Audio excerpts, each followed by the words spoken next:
Good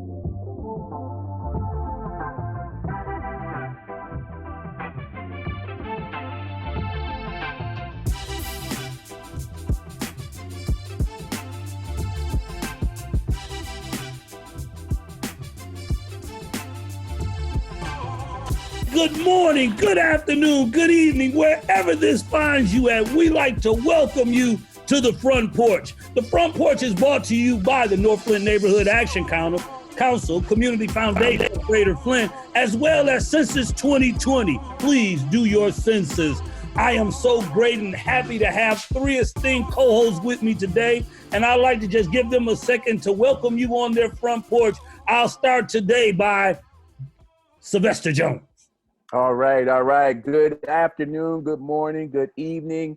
My name is Sylvester Jones. I come to you from the 48505. I hail from the Dewey Elementary School, the Dewey Dragons. I am elated to be a part of this conversation with my brothers on today, and I'm looking forward to just having a great conversation. Welcome to my front porch. Thanks for inviting us up, Sylvester. All right, now we'll go to the closer. Junior, Will Smith. Hey, welcome everybody. Is happy to be here once again on the front porch.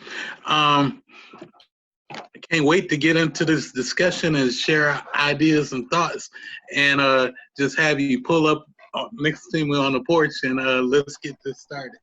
All right, thanks, Willie. And finally, it's the professor, Todd Womack. What's going on, beloved? Todd Womack, 48505, Bundy Street, dead end. Hail from Roy Wilkins Rams. Just glad to be on the porch again. Ready just to have a conversation, see what insight that can be shared with one another and with you all on this day.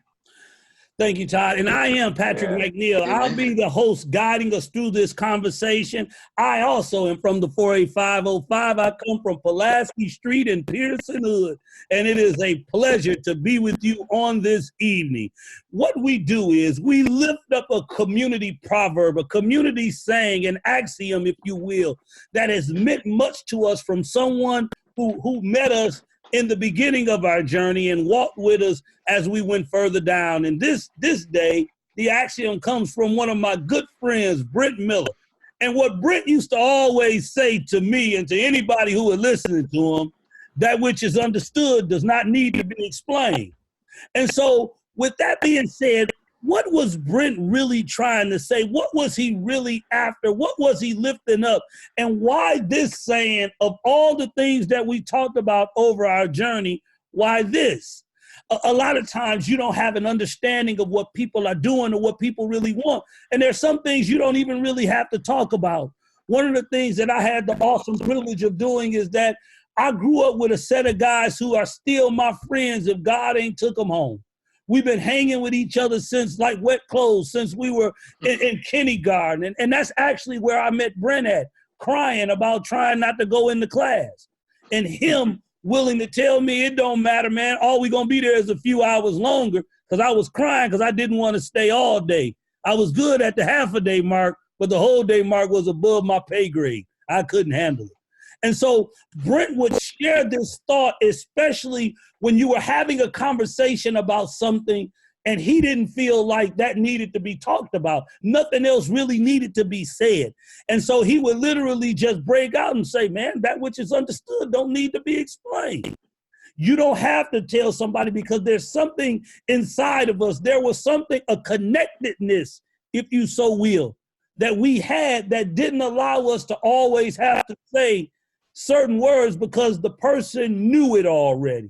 And so with that being said, I just wanted to set the table, invite y'all on my front porch and ask y'all what y'all think about this. And we're going to kick this off with Sylvester. Come on, Sylvester. What do you think about Brent and this saying?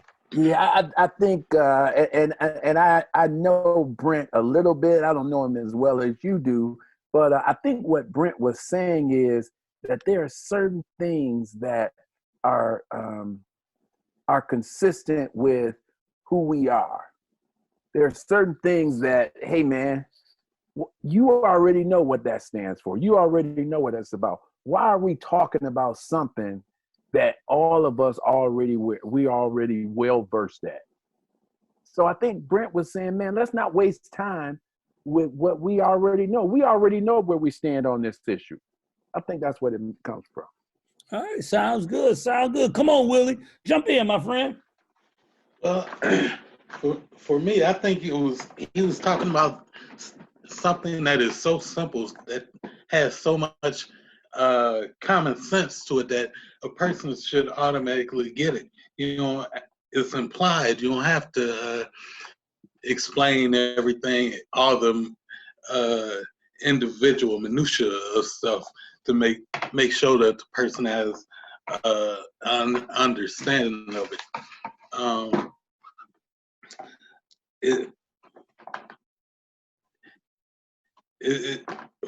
For me, I think that love is very much like that, because you don't really have to tell people that you love them. They just know it. Most people like to hear it, and it's nice to say and everything, but when you love a person, they know that, and you can interact with them and just enjoy that existence and understand that person has your back no matter what. That's what's up. That's what's up. Come on, Todd, jump in, my friend. I just wish, man, some of the times that Brent said that I could have been like a fly on the wall, man, just to hear what was said before he said that. For me, that's the context, right? Mm-hmm. And I just think, if I'm going to be in that conversation, typically, man, before it gets to what Brent says, somebody says something that's dumb, right? Just outright, that's just stupid, right? And then somebody like, what are you talking about? But they don't say it that way. They're gonna use some other language, right? Mm-hmm. But also they will say something like, where you been, right? You don't know. And then that's when I can hear Brent saying, that which is understood does not need to be explained. Kind of like, you should know what we're talking about, right? It's kind of like what Willie was saying, common sense. But a sister told me a long time ago, common sense were common, that's what it wouldn't be called, right? So it ain't really common sense, because everybody don't have that common framework, right, to rationalize and understand what time it is. Really, Brent's saying you ain't woke. That's what he was saying. You ain't woke, right? You need to wake up. All right, so I love what you said, Ty, because it helps me to set the table a little better than I did at first. Because a lot of times you would have conversations with Brent that would be totally straight up foolish, and at other times you would have conversations with Brent that would be deep and meaningful. And I'm talking about them ones that you have with people who are concerned with how you value life and what you do with it, right? And sometimes when people ain't doing what you think they should be doing with their life, you all of a sudden begin to enter into these conversations and these depths. And one of the things that he would be quick to acknowledge is that if you said something and he understood and knew where you was even before you didn't even have to say all that. Because see, that which is understood don't need to be explained. And one of the things, and I'm going to tap into Willie because I want Willie to jump on this. What is it about love, and especially love between two brothers, that doesn't allow the word love to come out enough? Oh, man. Machoism, a lot of it goes into how you were raised up, too. Most men or boys aren't really nurtured in the same way that females are, point blank. And because of that, they don't show their emotions real easily. So